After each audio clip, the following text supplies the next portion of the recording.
Assalamualaikum warahmatullahi wabarakatuh.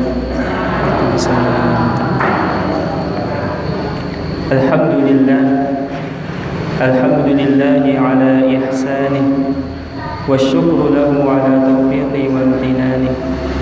Allahumma salli wa sallim wa barik ala nabiyyina Muhammadin wa ala alihi wa ashabihi ajma'in. Allahumma inna nas'aluka 'ilman nafi'an wa rizqan thayyiban wa 'amalan mutaqabbalan. Allahumma inna nas'aluka al-huda wat-tuqa wal-'afafa wal-ghina. Allahumma la sahla illa ma ja'altahu sahlan wa anta taj'alul hazna idza syi'ta sahlan. Rabbi shrah li sadri wa yassir li amri wahlul 'uqdatam min lisani yafqahu qawli. Amma ba'd. Bapak Ibu jamaah salat maghrib beserta salat Isya Masjid Al-Ikhlas Desa Karangasem yang semoga semakin dirahmati oleh Allah Subhanahu wa taala. Bagaimana kabar Bapak Ibu sekalian? Sehat nggih? Alhamdulillah. Segala puji itu hanya milik Allah. Satu-satunya zat yang paling berhak diibadahi dengan benar. La ma'budu bihaqqin illallah. Tidak ada sesembahan, tidak ada Tuhan yang berhak diibadahi dengan benar kecuali hanya untuk Allah Subhanahu wa taala. Kita bersyukur atas karunia-karunia yang masih Allah titipkan kepada kita. Yang masih Allah titipkan. Jadi suatu waktu pasti akan Allah ambil nikmat yang saat ini kita rasakan. Nikmat terbesar yang masih kita rasakan sampai detik ini adalah nikmat Islam, nikmat iman, dan nikmat hidayah. Semoga Allah Subhanahu wa taala menjadikan kita hamba-Nya yang pandai bersyukur sehingga kita akan ditambahkan nikmatnya dan akan dijauhi dari siksanya yang amat pedih. Bapak Ibu rahimani wa rahimakumullah. Alhamdulillah pada malam hari ini kami diberi kesempatan yang besar sebenarnya, amanah yang besar untuk berbagi berbagi sedikit dari ilmu yang saya miliki, yang mana walaupun itu sedikit, ketika di sana ada manfaat, segera kita amalkan. Karena ilmu yang bermanfaat adalah ilmu yang diamalkan, bukanlah ilmu yang menjadi wawasan semata, akan tetapi ilmu yang diamalkan. Alhamdulillah, insyaallah pada malam hari ini kita melanjutkan kembali kajian kita mengenai tazkiyatun nufus. Napa Bapak Ibu? Tazkiyatun nufus. Untuk kesempatan malam hari ini kita akan menyelesaikan materi yang telah kami sampaikan 2 pekan yang lalu. Ada yang masih ingat Bapak Ibu sekalian? Napa? Materi yang sudah kami sampaikan 2 pekan yang lalu. Kalau yang kemarin bersama Ustadz Aldias materinya napa? Ada yang masih ingat? Cerita tips kiat-kiat untuk menghafal Al-Quran. Dan di kesempatan yang 2 pekan yang lalu kita telah memulai kajian kita mengenai tazkiyatun nufus, yaitu tentang tips masuk surga bersama keluarga. Napa? Tips masuk surga bersama keluarga. Insyaallah pada malam hari ini kita akan menyelesaikan 2 tips yang tersisa, dan insyaallah untuk pekan depan kita akan merujuk ke dalam sebuah kitab khusus yang membahas mengenai tazkiyatun nufus, karangan Syekh Abdul Razak bin Abdul Muhsin bin Abbad Al-Badr atau sering dikenal dengan Syekh Abdul Razak Al-Badr. Beliau seorang dosen di Universitas Islam Madinah, hafizahullah ta'ala. Jadi beliau pernah menulis ada 10 kaidah, 10 tips untuk kita bisa menyucikan hati. Karena Bapak Ibu sekalian yang dirahmati oleh Allah, segala sesuatu itu bersumber dari hati.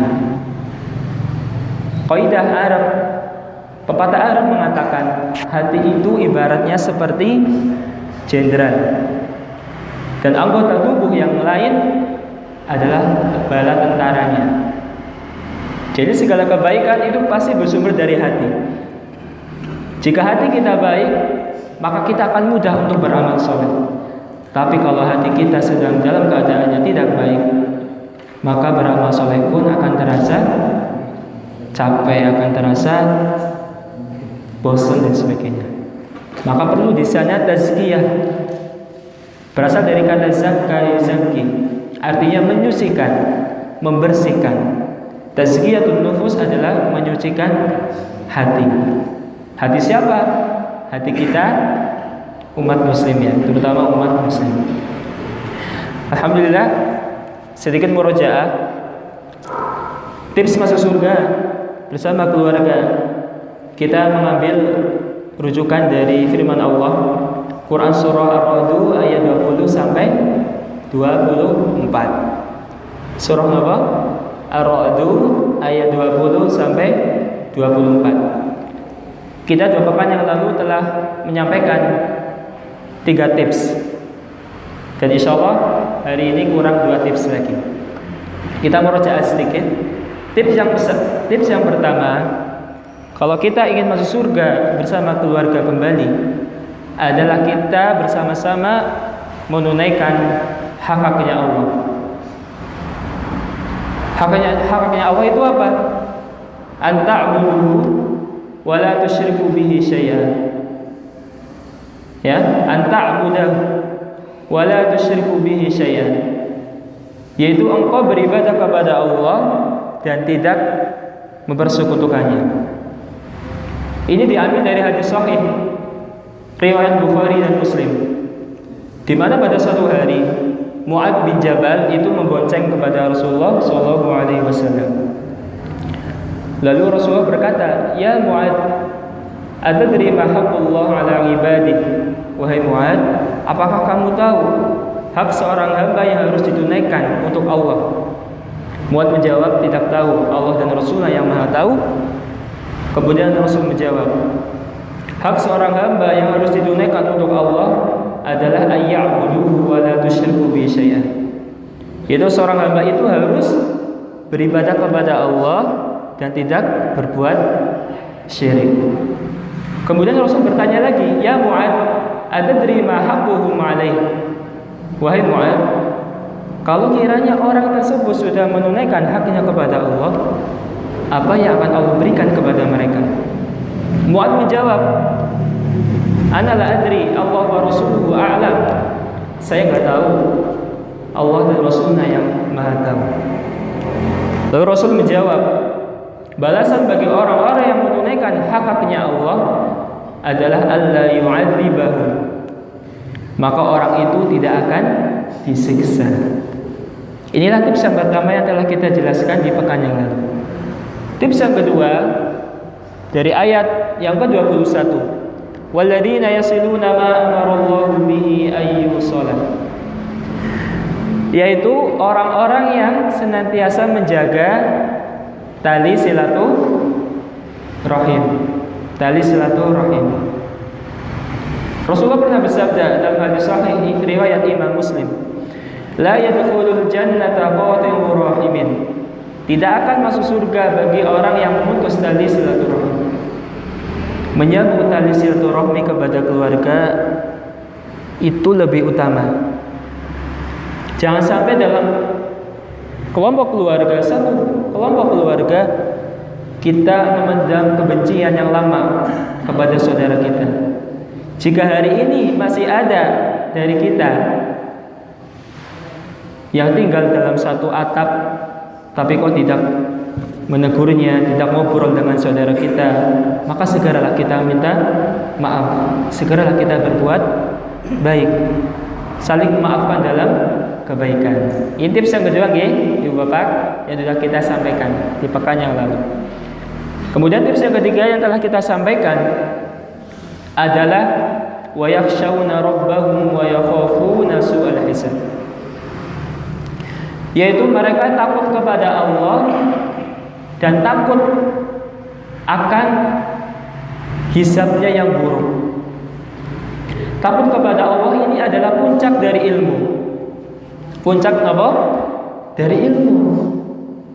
Kemarin kita mendengar ya, ada salah satu kiai ya, ketika menafsirkan firman Allah di Quran surah Fatir ayat 28. Wa minan nasi wad dawabi wal an'ami mukhtalifun alwanuhu kadzalik innama yakhshallaha min ibadil ulama innallaha azizul ghafur.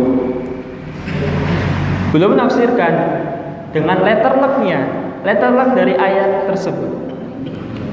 Sesungguhnya manusia wad dawab binatang melata wal an'am dan binatang ternak atau hewan ternak, kalau mereka semua takut kepada Allah, maka mereka semuanya ulama. Ini tafsir yang batil. Masa ada hewan dibilang ulama ya? Ya, hanya manusia saja. Kalau dia takut kepada Allah, insya Allah dia termasuk menjadi bagian ulama. Puncak dari ilmu bukan seseorang yang bergelar profesor, doktor, walaupun itu baik. Tapi kalau dengan keilmuan dia, dengan kedudukan dia, dengan tingginya pendidikan dia, tidak menjadikan dia takut kepada Allah, maka dia belum merasakan puncak dari ilmu. Tapi kalau kita yang pendidikannya hanya SD, TK, PAUD misalkan, tapi kita takut kepada Allah, kalau ada kesempatan berbuat maksiat, misalkan sudah datang waktu sholat, kita takut, nanti kalau saya nggak sholat, nanti saya diadab, kemudian orang itu bergegas sholat. Jadi rasa takut ini yang mengontrol kita, tetap mengontrol kita dalam kebaikan. Kemudian kita juga harus saling mengingatkan saudara kita, saling mengingatkan keluarga kita akan yaumul hisab. Rasulullah SAW selalu berdoa dengan doa Allahumma hasibni hisaban yasira. Ya Allah, hisablah diriku dengan hisab yang mudah. Rasul yang sudah dijamin masuk surga, termasuk asyraful anbiya wal mursalin, masih berdoa seperti ini. Lalu bagaimana dengan kita yang mungkin lupa untuk meminta kemudahan di yaumul hisab nanti? Karena Aisyah radhiyallahu anha pernah ditanya, hisab yang mudah itu seperti apa?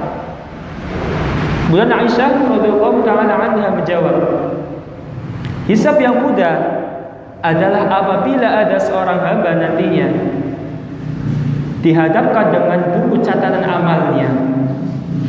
Kemudian setelah itu hamba itu dibiarkan lewat begitu saja. Dan kalau ada hamba yang dipersulit hisabnya, maka dia akan binasa. Hadis riwayat Imam Ahmad dan Imam An-Nasai.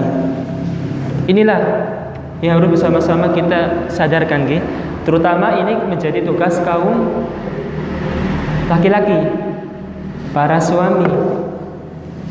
Seringlah kita mengingatkan keluarga kita, istri kita, anak kita akan hari akhir nanti.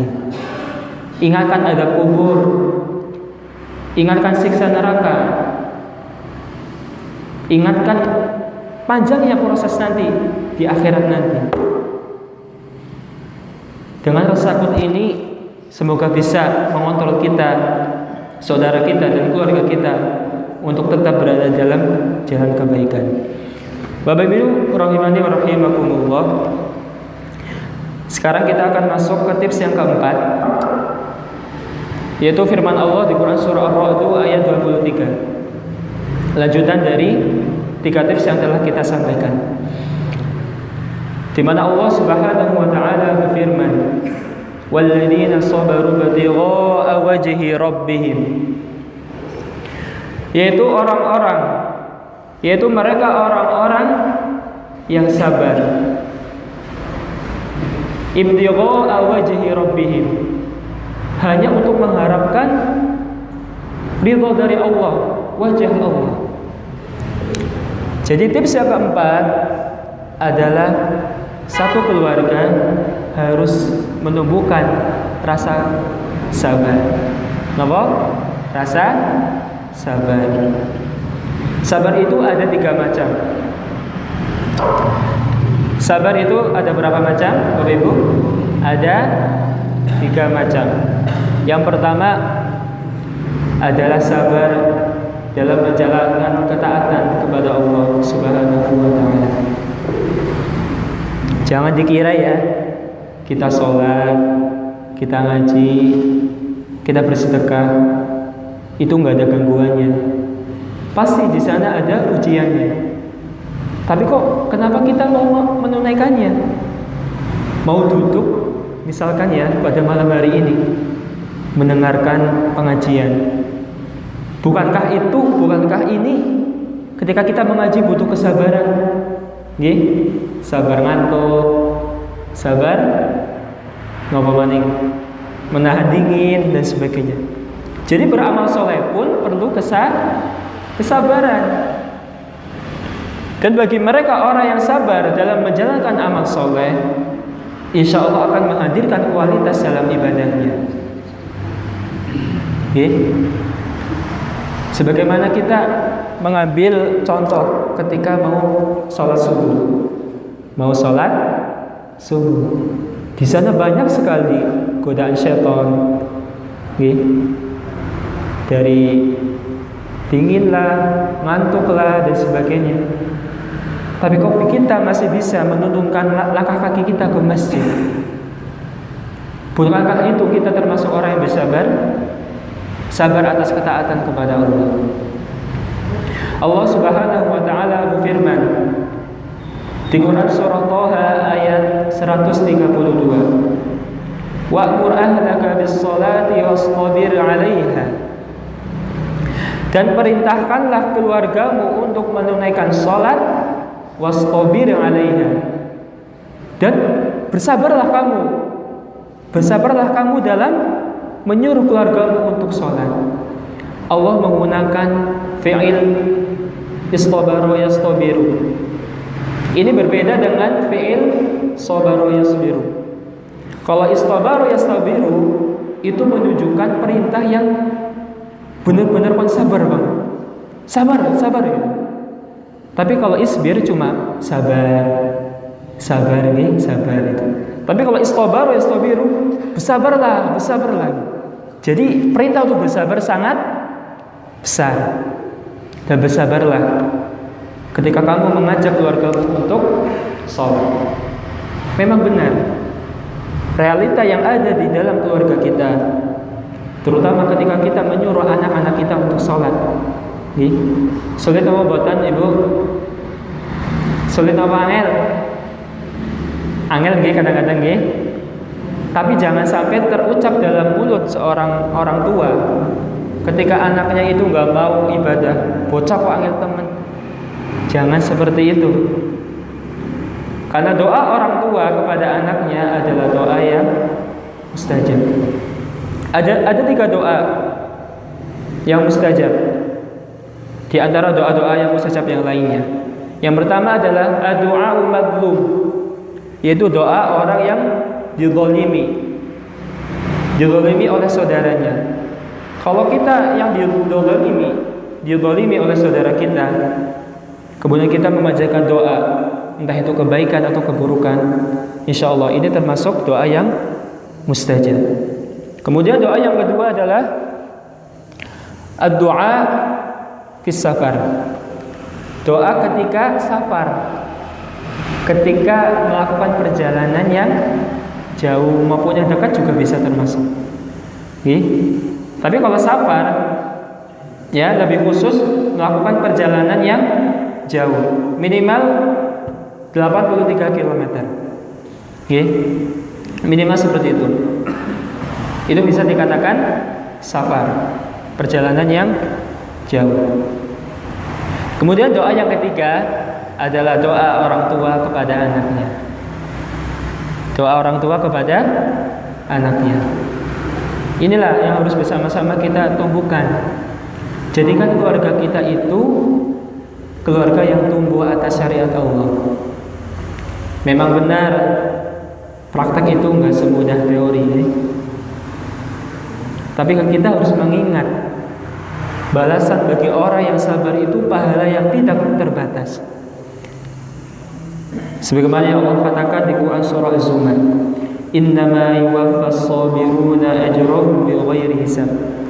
Sesungguhnya balasan bagi orang-orang yang sabar adalah pahala yang tanpa batas. Pahala yang tanpa batas. Jadi marilah bersama-sama kita tingkatkan kesabaran kita. Yang pertama dalam ketaatan kepada Allah. Jika kita berbuat taat, walaupun di sana banyak cibiran manusia, banyak komentar yang negatif kepada kita, tetaplah kita istiqomah di dalam jalan kebaikan itu. Rasulullah SAW bersabda, la yastaqimur rajulu hatta yastaqima qalbuhu. Tidak akan istiqomah seorang pemuda maupun seseorang, tidak akan istiqomah seseorang sampai hatinya itu bisa istiqomah. Jadi dalam hadis tersebut diuraikan oleh Imam Muslim, memberikan pelajaran kepada kita bahwa istiqomah itu bersumber dari hati. Misalkan kaum pemuda-pemudi baru hijrah, menggunakan pakaian yang gamis, pakaian yang syar'i, berjubah dan sebagainya. Tapi ukuran istiqomah itu bukan dinilai dari pakaian yang luar, tapi dari hatinya. Tapi juga salah kalau ada statement dari masyarakat yang menunggu istiqomah, lah ya, saya memperbaiki hati dulu lah, baru sholat nanti. Lah hatinya ngurung apik, orang sholat di sini, itu juga salah. Karena istiqomah dari hati itu juga berasal dari amal sholat yang telah kita lakukan. Sembari berproses, sembari kita menikmati, dan sembari kita menunai atas usaha yang telah kita lakukan. Karena salah satu rumus ibadah adalah kita memaksakan diri kita. Rumus ibadah adalah yang pertama kita harus memaksakan diri dulu. Mau sholat malam, memang di awal-awal masih berat, kita paksakan dulu. Mau menghafal Al-Quran, memang berat di awal, kita paksakan dulu. Ketika kita sudah memaksakan diri kita mencoba menjalaninya, insya Allah kita akan memasuki fase tengah. Kita bisa menikmati apa yang telah kita lakukan. Sudah menikmati, tak terasa waktu berlalu begitu cepat. Kemudian kita tiba di akhir usaha kita, yaitu kita akan menuai, akan mendapatkan balasannya dari Allah Subhanahu wa Ta'ala. Jadi itu istiqomah dalam ketaatan. Kemudian yang kedua, sabar sabar dalam ketaatan. Yang kedua adalah sabar dalam menjauhi kemaksiatan. Sabar dalam menjauhi kemaksiatan.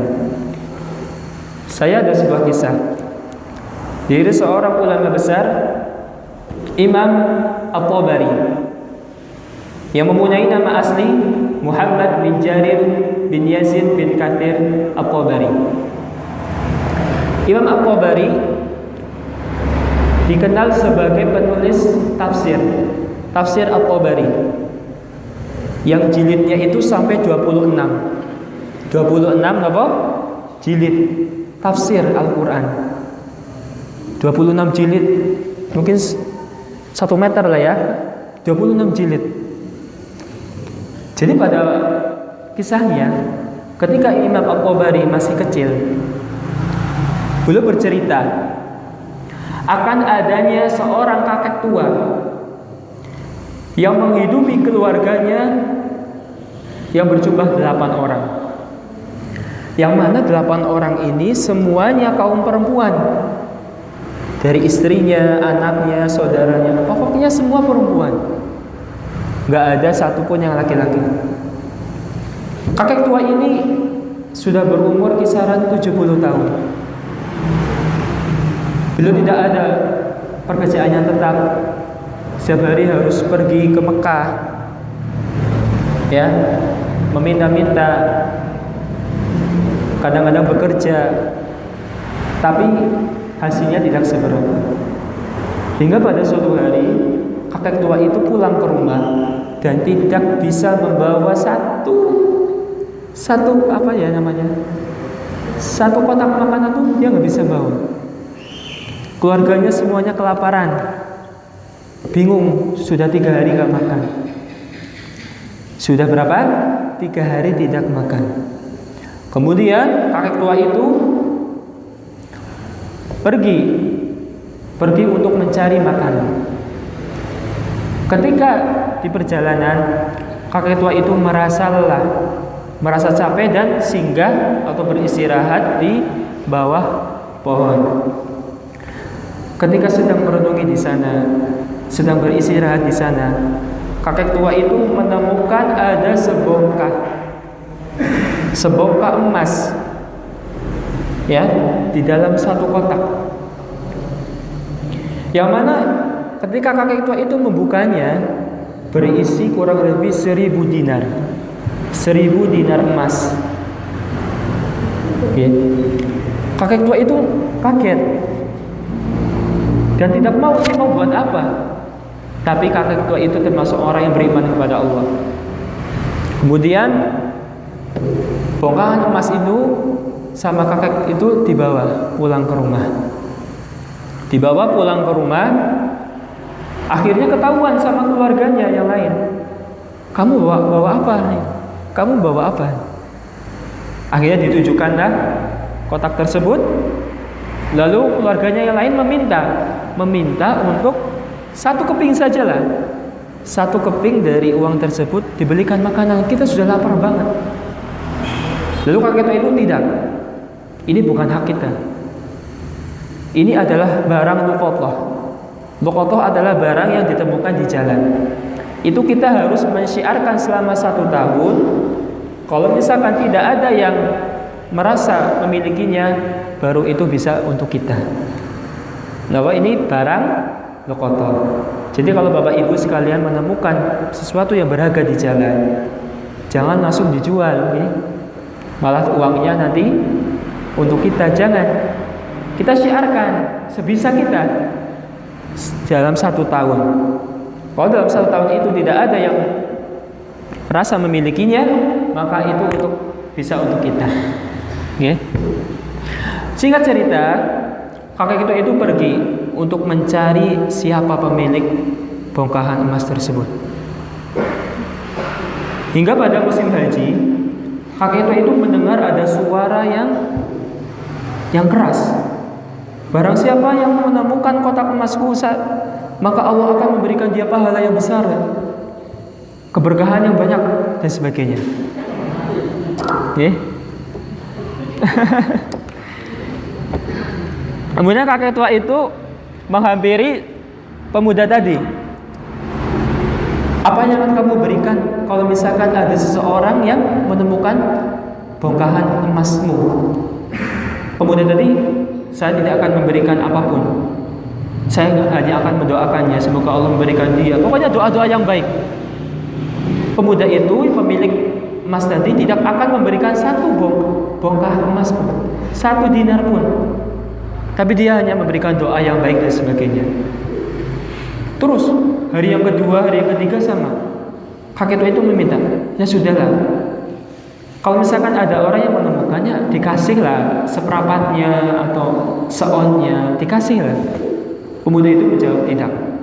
Saya tidak akan memberikannya walaupun sedikit pun. Lalu kakek tua itu memberitahu kepada pemuda tadi, sekarang ikut ke rumahku. Ketika dia berkunjung ke rumah kakek tua tersebut, pemuda itu melihat rumah yang sangat tidak layak untuk dihuni. Kemudian kakek tua itu menunjukkan emas yang ditemukan olehnya dan memberikan kepada pemuda tadi. Lalu pemuda itu langsung pergi, tidak memberikan jasa atas kebaikan kakek tua tadi. Kakek tua tersebut ketika mendapat perlakuan seperti itu sangat diuji kesabarannya, keikhlasannya sangat diuji. Kalau kita mungkin ngersul lagi, sudah menemukan segini kok nggak dikasih seperak pun. Tapi kakek itu bersabar. Ketika baru selang beberapa menit, pemuda itu balik lagi ke rumah kakek tua tersebut. Balik lagi dan menceritakan yang sebenarnya. Sesungguhnya saya diberikan amanah oleh bapakku untuk mentasyaruhkan 3 kotak emas. 3 kotak emas.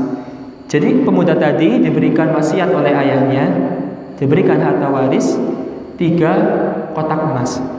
Kotak yang pertama, pemuda itu diperintah oleh ayahnya harus diberikan sebagai wasak, sebagai zakat wasak. Wasak adalah zakat pertanian. Zakat pertanian. Satu wasak itu ada 60 so. 60 so. Oke. 60 so itu satu so-nya adalah 4 mud. 4 mud itu seperti kita memegang dengan 2 telapak tangan. Maksudnya apa? Satu so itu adalah misalkan kita memegang ada beras yang terkumpul dalam 2 telapak tangan kita gini sampai penuh. Ini ukurannya 1 so atau 4 mud. Satu wasak itu ada 60 so. Satu so-nya atau 4 mudnya itu Syekh bin Baz memberikan kadar itu sekitar 3 kg. 3 kg. Pokoknya zakat pertanian, entah itu beras, gandum, yang termasuk bahan makanan pokok. Kalau pertanian kita dialiri oleh sungai, dialiri oleh pokoknya pengairan yang alami, itu zakatnya 10%. Zakatnya 10%. Tapi kalau dialiri oleh mesin, dialiri oleh alat, itu zakatnya 5% dari hasil pertanian kita. Jadi kotak emas yang pertama itu semuanya untuk zakat. Zakat pertanian, untuk wasak, amanah yang pertama. Kemudian yang kedua, amanah yang kedua adalah satu kotak emas itu untuk pergi haji pemuda tadi. Pokoknya untuk pergi haji bersama keluarganya dan sebagainya. Dan amanah yang ketiga, kotak yang terakhir yang diberikan amanah untuk pemuda tadi diperintah, kotak yang ketiga ini kamu berikan kepada seseorang yang sangat menjaga kesabarannya, menjauhi hal-hal yang syubhat, yang bukan menjadi miliknya secara pasti. Kamu berikan seutuhnya kepada orang tersebut. Dan nyatanya yang dimaksud oleh ayahnya adalah kakeknya, kakeknya asli ya. Jadi dari sini kita bisa belajar, kalau kita terus meningkatkan kesabaran kita, menjauhi hal-hal yang Allah haramkan, maka Allah akan menggantinya dengan yang lebih baik. Sebagaimana yang Rasulullah SAW sabdakan, "Man taraka syai'an abdalahu Allahu khairan minhu. Man taraka syai'an lillah abdalahu Allahu khairan minhu." Barang siapa yang meninggalkan sesuatu karena Allah, Allah pasti akan menggantinya dengan yang lebih baik. Kemudian Bapak Ibu rahimani rahimakumullah, kesabaran yang ketiga adalah sabar dalam menerima takdir Allah. menerima takdir Allah yang ditetapkan untuk kita, kita harus bersabar. Entah itu yang senang, yang sedih dan sebagainya, harus bersabar. Inilah kesabaran yang ketiga. Kemudian tips yang kelima, yang terakhir, wa aqamus sholata wa anfaqu mimma razaqnahum sirran wa alaniyah, yaitu mereka orang-orang yang menunaikan sholat, kemudian berinfak atas sebagian hartanya, sirran wa alaniyah, secara sembunyi-sembunyi ataupun terang-terangan. Wa yadra'una bil hasanati sayyi'ah ulaika lahum uqbad dar. Kemudian dia mengikuti keburukan dirinya yang telah dia lakukan dengan perbuatan yang baik. Ketika orang itu sudah melakukan keburukan, segera itu dia mengikuti keburukan tadi dengan kebaikan. Ini tips yang kelima adalah menunaikan amal soleh. Contohnya adalah sholat, infak, dan kebaikan-kebaikan yang lainnya. Rasulullah SAW bersabda, innal hasanati yudhibnas sayyi'at. Sesungguhnya perbuatan yang baik itu bisa menghapuskan perbuatan yang buruk yang telah kita lakukan. Ulaika lahum uqbad dar. Maka balasan bagi mereka yang menunaikan tips-tips yang telah kita sebutkan, ulaika lahum uqbad dar, maka mereka lah yang akan menikmati tempat kesudahan yang paling baik, yaitu apa? Jannatu adni yadkhulunaha, yaitu surga Aden. Aden secara bahasa berasal dari kata adana ya'dinu adnan, yaitu artinya tinggal, menetap, tapi dalam kurun waktu yang lama, bahkan bisa sampai selama-lamanya. Jadi kita akan masuk surga selama-lamanya. Apakah sendirian? Tidak. Wa man shalaha min abaihim, kita akan bersama kakek-kakek kita, kakek-kakek kita yang telah meninggal dunia, ayah kita, kakek kita, mbah kita, seterusnya. Kalau mereka memang beramal soleh, kalau mereka memang baik, maka kita akan dipertemukan lagi dengan mereka. Kemudian dengan siapa lagi?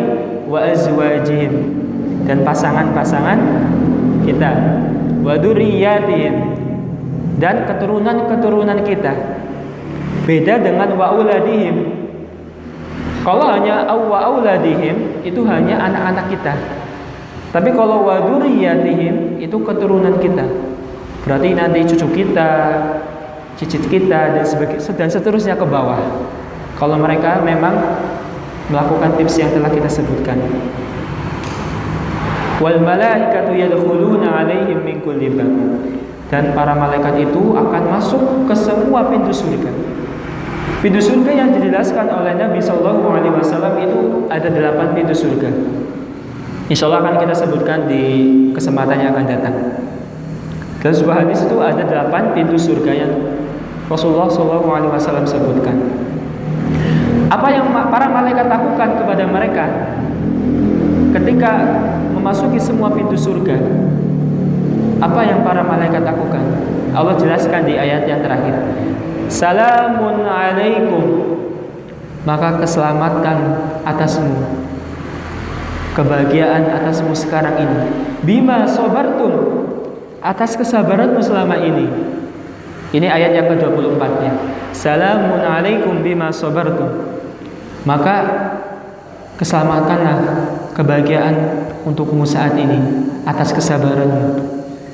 Fa ni'ma'u kubadar, maka inilah tempat yang terbaik, inilah balasan yang terbaik untukmu.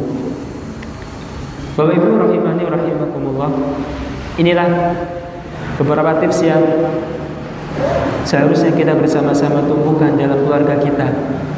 Karena kita itu tidak ingin ada salah satu keluarga kita yang nantinya masuk neraka. Kita tidak ingin itu.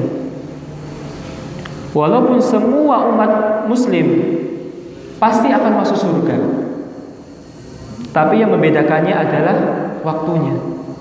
Ada yang tanpa hisab langsung masuk surga, ada yang mampir dulu dalam kurun waktu beberapa lamanya baru nanti masuk surga. Tapi kan kita ingin langsung masuk ke surga tanpa mampir dulu di neraka. Inilah cita-cita kita semuanya. beramal soleh untuk kita masuk surga.